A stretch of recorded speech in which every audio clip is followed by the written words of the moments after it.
नमस्कार, मैं doctor Rahul Agarwal, orthopaedic surgeon, Rohini, Delhi. Osteoarthritis, आज इस विषय में कुछ इन्फॉर्मेशन शेयर करूंगा।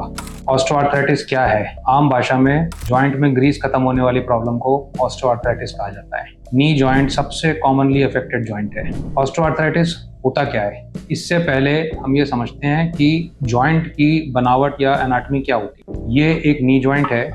नी जॉइंट ऊपर फीमर बोन, नीचे टिबिया बोन और सामने एक पटेला बोन से बनी होती है।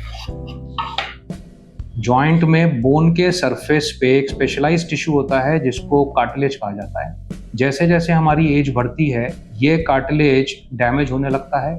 ये कार्टिलेज जब इरोड हो जाता है तो इस प्रॉब्लम को ऑस्टियोआर्थराइटिस कहते हैं। कितने तरीके की होती हैं? एक प्राइमरी ऑस्टियोआर्थराइटिस वो है जो एज के साथ अपने आप जॉइंट के सरफेस में डैमेज हो रहा है। दूसरा सेकेंडरी ऑस्टियोआर्थराइटिस वो आर्थराइटिस है जिसमें आपके जॉइंट में पहले से कोई प्रॉब्लम है और उसकी वजह से ये जॉइंट डैमेज की स्पीड बढ़ गई है। क्या प्रॉब्लम्स इस नुकसान को बढ़ा सकती हैं? एक चोट जिसमें जोड़ के फ्रैक्चर्स, जोड़ के अंदर की लिगामेंट इंजरीज, मेनिस्कस इंजरीज जो इस आर्थराइटिस को थोड़ा जल्दी कर सकती हैं।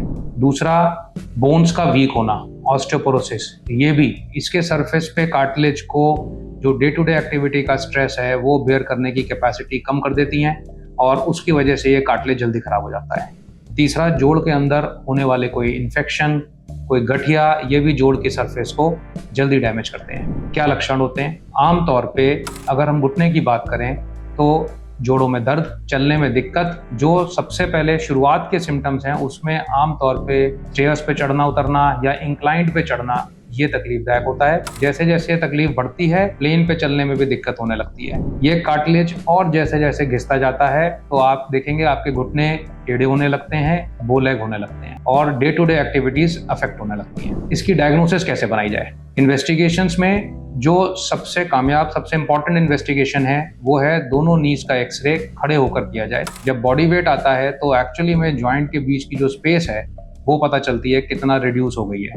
इसके अलावा और जो इन्वेस्टिगेशन हम करा सकते हैं वो MRI जॉइंट का या इसके अलावा CT स्कैन। इसका क्या इलाज है? इसके ट्रीटमेंट में दो चीजें हैं, एक मेडिकल ट्रीटमेंट, दूसरा सर्जिकल ट्रीटमेंट। मेडिकल ट्रीटमेंट के बारे में बात करें तो इसमें एक मेडिसिन, दूसरा फिजिकल थेरेपी। दवाइयों में कुछ मेडिसिन जिनको डिसीज मॉडिफाइंग ड्रग्स कहते हैं वो जोड़ में ग्रीस बनाने में हेल्प करती हैं, उनको दिया जाता है। इसके अलावा बोन मजबूत करने के लिए, ऑस्टियोपोरोसिस को ट्रीट करने के लिए दवाइयां दी जाती हैं।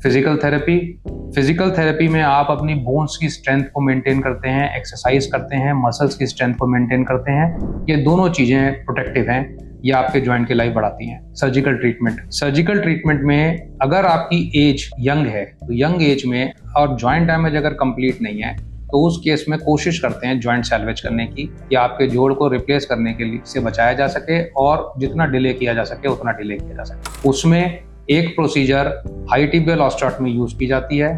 As per documents, as per research ये कहा जाता है कि हाई टिबियल ऑस्टियोटॉमी से कई बार आप 7 से 10 साल तक अपने जॉइंट रिप्लेसमेंट को डिले कर सकते हैं। And stage disease, elderly patients, in patients में जॉइंट रिप्लेसमेंट के अलावा और कोई ट्रीटमेंट कामयाब नहीं है। बहुत डिलेड जॉइंट रिप्लेसमेंट कराने से बोन्स वीक हो जाती हैं और मसल्स बहुत ज्यादा वीक हो जाती हैं। ये एक कारण है जिस वजह से कई बार देखा गया लोग कहते हैं जॉइंट रिप्लेसमेंट कामयाब नहीं है। आई होप ये इन्फॉर्मेशन आपके लिए काम आएगी। Thank you.